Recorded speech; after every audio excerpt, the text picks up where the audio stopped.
O segredo do êxito. Sempre estamos em busca de conquistas e lutamos para lograr êxito em todas as nossas atividades, mas nem sempre conseguimos. Qual seria então o segredo do êxito? Primeiramente, temos que fazer algumas considerações. A palavra de Deus, ela diz que o temor do Senhor é o princípio da sabedoria. Todos os que praticam os ensinamentos de Deus revelam entendimento, ou seja, revelam sabedoria. Partindo do princípio da sabedoria, nós sabemos que sem ela não lograremos êxitos. Mas a sabedoria não é apenas isto. O temor ao Senhor, como sabedoria, é uma resposta de amor, de reverência, de obediência ao Senhor. E quando nós agimos desta maneira, nós evitamos o mal e vamos tomar atitudes sensatas. Por quê? A verdadeira sabedoria não é aquela meramente humana, aquela que todos, em maior quantidade ou menor quantidade, todos nós temos. A verdadeira sabedoria é aquela que procede de Deus.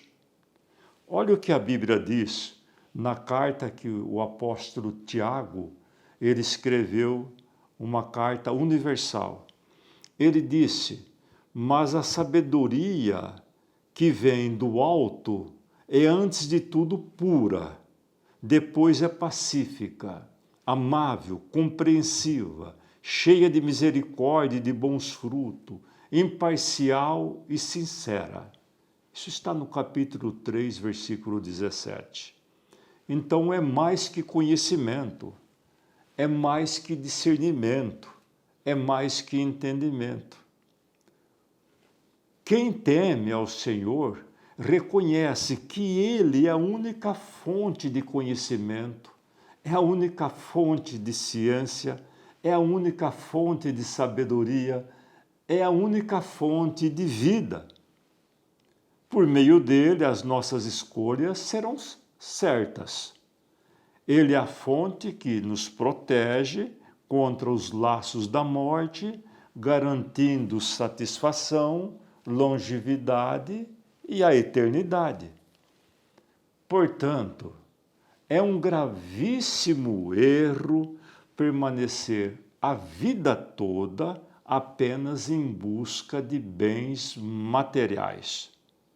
Devemos fazer isso? Sim, mas não ficar apenas em busca daquilo que nós vamos sair daqui e não sabemos quem vai levar. Precisamos entender o verdadeiro propósito desta vida. A sabedoria é equacionar os poucos dias de permanência neste mundo com a eternidade no paraíso. Qualquer um sabe qual valeria mais ou qual vale mais. É preciso entender qual lado tem mais valor, sem desprezar o outro, é lógico, mesmo porque Deus tem planos para que nós os executemos aqui neste mundo. Mas em nossa vida, em nossa existência, é decisivo entender logo cedo que existem propósitos para esta vida que dão o verdadeiro sentido à nossa existência. Viver sem pensar na eternidade, que é o objetivo maior, é um caminho que não leva a lugar nenhum a não ser a morte. Portanto, a Bíblia ensina, pense nas coisas de cima. Pense naquelas coisas que Deus propôs para nós. Por quê? Jesus Cristo vai retornar. Ao retornar, ele tem um reino eterno que vai ser entregue a nós. A Bíblia, a palavra de Deus, ela nos garante com relação às promessas que são feitas. Como fazer para lograr êxito? Moisés foi o maior escritor bíblico de todos os tempos. O homem que falava cara a cara com Deus. Ele orou pedindo sabedoria. Qual foi o motivo principal? Porque o limite do nosso tempo é pequeno, cheio de obstáculos e sofrimentos. E os males existentes criam dificuldades para desviar dos verdadeiros propósitos desta vida. Então Moisés, ele suplicou a Deus que Deus ensinasse ele a contar os dias que ainda restava para que ele alcançasse sabedoria e aproveitar ainda o resto da existência fazendo exatamente aquilo que foi proposto por Deus. E é isto que devemos fazer. E o apóstolo Paulo, o santo apóstolo Paulo, seguiu na mesma direção. E ele deu, inclusive, uma advertência que se encontra escrita em Efésios, capítulo 5, versículo 15 ao 17. Ele disse, tenha cuidado com a maneira como vocês vivem. Interessante a forma como ele se expressou. Que não seja como insensatos, mas como sábios. Ou seja, como aquele que sabe o que está fazendo, aproveitando ao máximo cada oportunidade. Por quê? Porque elas podem nunca mais retornar. Nós não conhecemos o dia de amanhã. Os dias de amanhã são maus. A própria palavra declara isso. Portanto, o apóstolo prossegue dizendo, sejam ou não sejam insensatos, mas procurem compreender a vontade do Senhor. A palavra nos ensina o que nós devemos fazer. Nós temos que valorizar o tempo que estamos aqui e procurar compreender o que o Senhor quer conosco. E isso você vai saber só por meio da Bíblia Sagrada. Se você não estuda, não medita na Bíblia, você está perdendo o seu tempo. Porque a coisa mais importante que nós temos aqui para aprender está na palavra, está na palavra de Deus. Por isso, a recomendação. O santo apóstolo Paulo, ele prossegue. Ele diz, finalmente, irmãos, tudo que for verdadeiro, tudo que for nobre, tudo que for correto, tudo que for puro, tudo que for amável, tudo que for de boa fama, se houver algo excelente, se houver alguma coisa de honra, de louvor, pense nessas coisas. Por quê? Sozinho nós não vamos conseguir chegar a lugar nenhum. O vento sopra e leva. Nós não temos como estruturar nada em nossa vida. Tudo procede de Deus. A própria palavra de Deus, no Salmo 127, bastante conhecido do mundo cristão, diz, se o Senhor não edificar a casa, em vão trabalham aqueles que edificam. Se o Senhor não proteger a cidade, em vão vigiam os sentinelas. Inútil será levantar de madrugada, repousar tarde, comer o pão de dores, pois Ele, Deus, supre, concede aos seus amados tudo o que eles precisam enquanto dormem. Deus cuida de nós. Então, o que nós temos que fazer?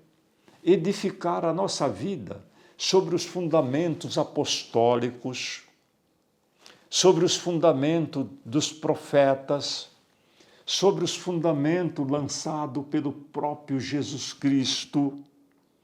Então, aí nós lograremos êxito ao construir, ao edificar a nossa vida terrena e a nossa vida espiritual. Em certo momento, Jesus disse: quem ouve as minhas palavras e as pratica, isso foi uma recomendação de Cristo, uma determinação de Cristo. Quem ouve as minhas palavras e as pratica é como um homem prudente que edifica sua casa sobre a rocha. Vem a tempestade, vem os vendavais, os rios transbordam, sopram os ventos fortemente, mas a casa permanece em pé, não caiu, porque tinha os seus alicerces na rocha. Ou seja, a vida tem que ser construída com Cristo, na sua palavra, na sua verdade. A nação de Israel estava no Egito. E Deus tira esse povo do Egito para levar para a terra de Canaã, depois que eles ficaram 40 anos no deserto, por causa da desobediência. Por quê? Por não crer naquilo que Deus estava fazendo. Mas quando eles entraram dentro de Canaã, se estabeleceram dentro de uma pátria que não era deles, Deus manda uma mensagem para eles. Isso faz aproximadamente 3.300 anos. Deus então diz: vocês estão numa terra que não trabalharam. Eu vos dei uma terra para vocês que não era de vocês. Eu dei cidades que vocês não edificaram. Vocês estão comendo das vinhas, dos olivais que vocês não plantaram. Ou seja, Israel sozinho não conseguiria fazer nada, absolutamente nada, porque era uma nação fraca, pobre, sem preparo. Deus fez tudo por eles. Deus providenciou tudo o que eles precisavam. E quanto a nós? Quanto a nós, a Bíblia registra que foi por iniciativa de Deus que nós estamos em Cristo. Então, quando eu falo, olha, eu me decidi, nós não conseguimos decidir nada. O Espírito Santo nos envolve com a glória, com a mente dele, com o toque dele, nos conduz para Cristo. É o Espírito Santo que faz isso. Ele nos tornou, ou seja, Cristo se tornou sabedoria de Deus, justiça, santidade e redenção para nós. Ou seja, Deus nos leva a Cristo.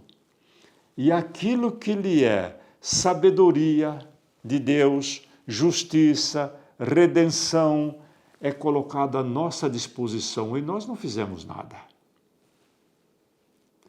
Por isso, o apóstolo Paulo esclarece, nós fomos incluídos como os herdeiros de Deus e co-herdeiros de Cristo das riquezas do Pai Celestial. Este é o maior segredo do êxito.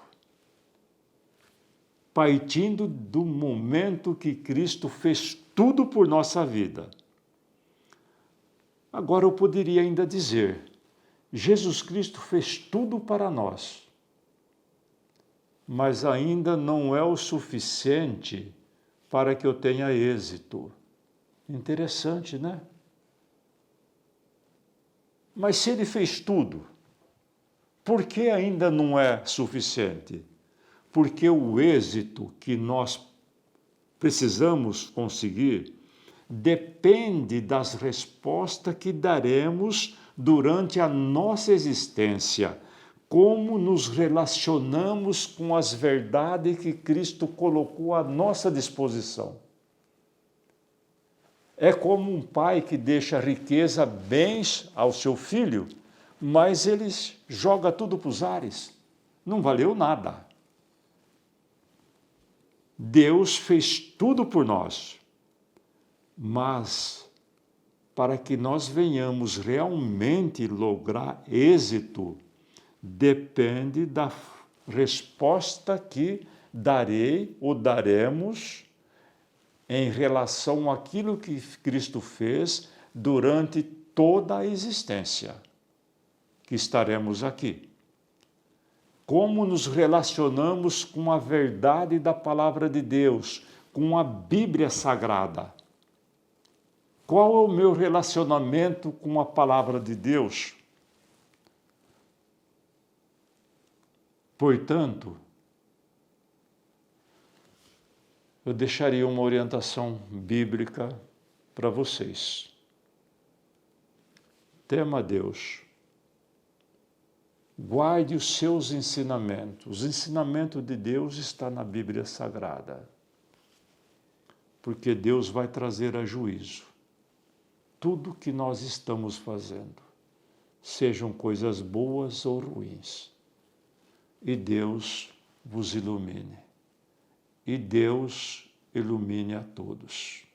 Senhor, Tu nos conheces e sabe que somos pó, pois nossos dias se desfazem como névoas e como sombras que passam.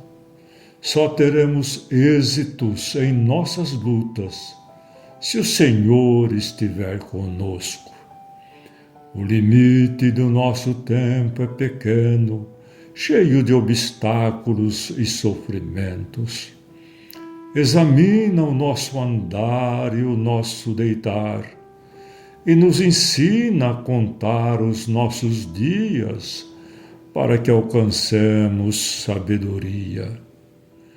Venha a nós o Teu reino, Senhor, e seja feita a Tua vontade, aqui na terra como nos céus. Ensina-nos o caminho que o Senhor preparou para o verdadeiro propósito da nossa existência, porque queremos habitar contigo no Teu reino eterno. Socorre-nos antes que pereçamos, porque os dias são maus. Mas se o Senhor estiver conosco, venceremos, ainda que estivéssemos no vale da morte. Uma só palavra Tua destrói as fortalezas, acalma as tempestades e a vida retorna. Em Sua presença, oro por todos aqueles que creem em Seu nome. Há pessoas que estão orando comigo que precisam solucionar problemas físicos e espirituais. Umas precisam ser curadas, outras precisam ser libertadas das opressões malignas. Outras precisam solucionar seus problemas. São tantas coisas, somente o Senhor pode fazer. Eu suplico a Ti, Senhor Jesus, ordene para que todos estes males saiam destas pessoas que estão orando comigo e as Suas bênçãos ocupem os espaços nas vidas e nos lares de todas elas. em o nome de nosso Senhor Jesus Cristo. Amém.